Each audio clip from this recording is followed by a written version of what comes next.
Now, I promised you I'll give you a different approach, and I'm going to give you some different approaches, okay? One of those different approaches is called candidate in waiting, and the other different approach is informational interviewing. If you have a firm skill set, candidate in waiting is very effective if you know what you want to do, okay? If you don't know what you want to do, informational interviewing is better. Most college students have a real secret power, so informational interviewing is my recommendation for college students. The secret power, the superpower that college students have is that people are just suckers for college students. They hear you're college students. College students are like puppies and kittens. You call somebody up, say, I'm a college student. They go, oh, that's so cute. Come down to the office. I'll introduce you to everybody. I'll buy your lunch. If I don't like your suit, we'll go shopping. And then they're just suckers, but after you graduate, they're totally different. You call somebody up and they go,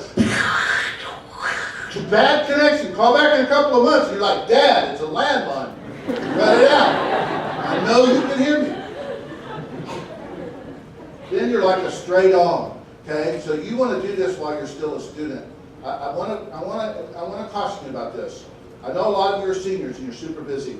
You guys launch that job search right now. Launch it right now. If you can get a job before you graduate, the data on this are shocking. It's worth about 15% for your lifetime increased earnings. 15. I hope some of you seniors heard what I just said. Now, that doesn't mean you will not be successful if you don't get a job by graduation. I didn't say that. But I said you're in a category that does 15% better over their lifetimes if you can get that job before you leave. How many of you are juniors? You guys, oh man, if you're a junior, I hope you heard what I said. Did you hear it? Okay, you want to know a secret? Write papers that cause you to have to call up all the people who could hire you. You call them and say, I'm a college senior writing a paper. You call them in the fall, right? And they're all, oh, that's so cute. And so in the spring, you call them right back and say, I'm looking for an assignment. They're like, oh, you're that cute college student. I was in your paper last semester. Yeah, I made an A on that too. Great, what do you got for me now? Okay, is this making sense? Are you going to do it? Okay, if Emily can do it, anyone can do it, you guys. Okay, all right. Or just ignore posted openings altogether and make lists of companies and go out and apply to them. That also works. We'll get to some of these methods in a minute. Okay. You know, if we get to the end of this and I have some time left, I will try to tell the pink bathrobe story. But right now, I want to talk about how you do the hidden job market by talking about Aiden.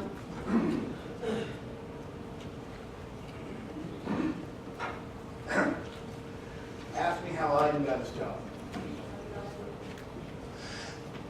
In my office, we had open hours on Fridays. Okay, I was in the high-rise in San Francisco Financial District.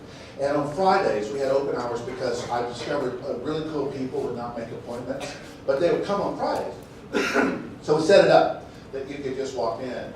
And on a Friday, Aiden came, and my staff used to hold the odd, weird people, the ex-convicts, the moms that haven't worked in 20 years. You want to know a weird fact?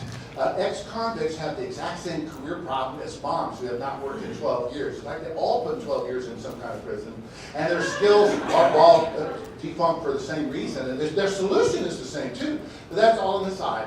So Aiden came in to see me, and he came, my office is in the back. We had to get screened twice to get to me. So they sent Aiden to me, and we didn't deal with a lot of college students because we were pretty expensive. And so I was getting ready to throw Aiden out. But I was, I wanted to be polite. So I said, let me see your resume. I looked at his resume. I said, man, this is a great resume. He was about to graduate from Cal Berkeley in biology. And I mean, it was a fantastic resume. It had DNA sequencing, autoclaves, all this stuff I didn't understand. I said, well, who taught you how to make this resume? He said, the career center at Berkeley. I said, you owe them a debt of gratitude. This is the best resume I've ever seen for biology. He said, yeah, it's a good resume for biology, but I don't want to work in biology. And I looked at him and I said, you don't? What do you want to do? He said, I want to be a residential income property manager. And I looked at him and I said, what's that? Because I didn't know. And he stood up and walked over to the windows and he said, an apartment manager. And I said, an apartment manager? You went to Berkeley to be an apartment manager? And that hurt his feelings. And then he said, sure, it's a professional position. See that building over there? 17 floors. Every floor is one unit, 24-hour-a-day staff, fantastic opportunities. That's about $4 million a floor. See that place over there? That's 635 rentals, all practicing professionals. All the rents over there, $4,000 or $5,000 for a one-bedroom place. And he just went down the skyline just like that. And I said, wow, you're convincing me. But this resume's not going to work. And then he looked at me and he said, what should I do? I'll do anything you say. And I just melted. In that moment, I couldn't throw it out anymore. So let me give you a tip. If you meet with a career counselor, just say, what should I do? I'll do anything you say. And they'll work 5 times harder for you. You might not do everything they say, but they'll still work 5 times harder for you. So he said he would do anything I said. So I said, look, if you do what I say, every Friday I'll give you a new assignment. If you come in the following week and report on how it went, and I'll help you get a job. I won't charge you. And he said, well, what about the resume? He said, your resume will get fixed by itself. He said, what do I do? I said, go into those buildings, ask for the manager, show him this resume, and say, what would you need to see on this document to be interested in me? I hope you guys are listening to this process because I'm telling you how to get a job. Okay, so he did it. He went out, he showed him the resume, and the first woman that showed it to, she's looking at his resume, and she said, biology. We don't do a lot of biology around here. As a matter of fact, we try to keep biology to a minimum. So, but he said, that line that I taught him, which was very simple, what would you need to see on this document to be interested in me? And she said, well, I would need to see some accounting background. It looks like you never took a single business class. That's too bad. You have to know accounting to work in this office. And he said, I do know some accounting. I was treasurer for my fraternity. For example, we bought $23,000 a year in beer alone. So now he has on his resume at the top the fraternity's name and the word treasurer. And he said, we buy $23,000 a year in beer alone. I said, don't put beer on a college resume. He came back the next week and he had changed it. We buy $23,000 a year in liquid refreshments. That's not fooling anybody, but you can only help people so much. And you got to let them be who they are. So I queried him about his treasury job, and it was a bigger job than it looked at first. He did budget projections, a variance analysis, and annual reports on this frat house. So it was a big job. So we put all that on his resume. He came back in a week and he said, I was in this guy's office and he said, do you know anything about the trades? And so I said, he was reporting this, he said, I didn't know what he was talking about. I thought he meant like trade baseball cards. I didn't know what he meant. And then so the guy said, no, not baseball cards, carpentry, electrical, plumbing, and painting.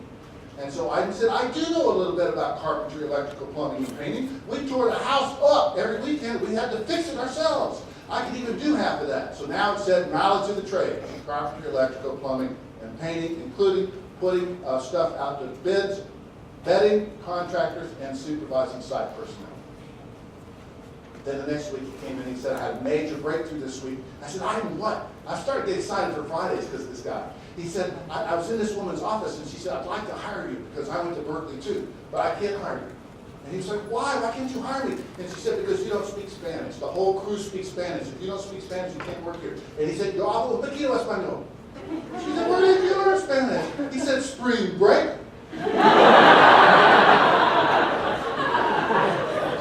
So, autoclaves, now not even appearing. DNA sequencing, not even appearing. And he's getting closer and closer to finding a position. And I told him at this point, I said, you need some kind of a prop so that when you go see somebody, you have something that you can show them. So he went out and he got a laser level from Home Depot for $20 that would measure rooms. And I said, always have it where people can see it and they'll pick it up and play with it. Then he came in and he broke my heart. He broke my heart. He came in and said, Don, I don't want to be a residential income property manager anymore. I said, you've been at this 5 weeks. You're about to get a job. I know it. I know this business. You're about to nail this. He said, no, I don't want that anymore. I said, man, you're breaking my heart. He said, I want to be a commercial property manager. And I said, that's a credential position in California. You can't get that without the credential.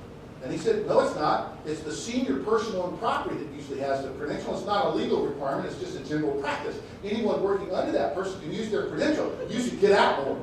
He said to me, if I was an idiot. So I said, okay, all right, I see potential.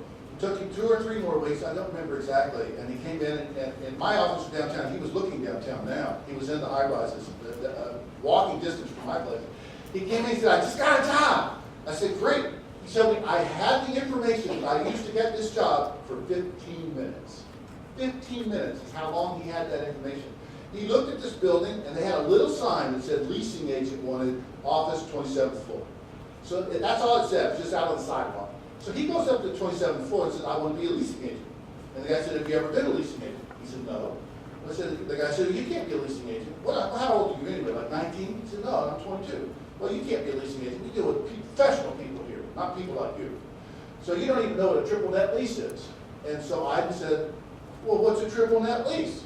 And he said, well, it's a monthly rent, and there's a monthly pass-through for utilities, and an annual pass-through for maintenance and repair. That's a triple net lease. So I said, thank you very much. Walked across the street, went up to a different building, went up to the office and said, I want to be a leasing agent. I know what a triple net lease is. I can do TI on the back of an envelope. You know what TI is? Tenant improvements. He now knew the lingo. Once you know the lingo, you can get the job. I'm telling you how to get a job. Okay? So he said, I can do tenant improvements on the back of an envelope, and I have this laser tape. And the woman took the laser tape out of his hand and started measuring her office. Wow, this is cool. Where'd you get this? Home Depot, they're only 20 bucks. Wow, this is great. She said, I don't need a leasing agent, but you know what? I hate to do the newsletter for this building. We have thousands of units, and it's just a real pain, and I don't like it, and I'm not really good online anyway, and I can't design my own websites. And he said, I'm under 20. I mean, I'm under 30. I can do the website. It was something he claimed he could do. I'm not sure how good he was at it, but he got hired to be a half-time leasing agent and to take care of the newsletter, and went to work at 8 o'clock the next morning after he came to my office. I got a job. And he got his job by going out and talking to people and learning the secret handshake. If you know the lingo, you can get the job. If you don't know the lingo, you can't get the job.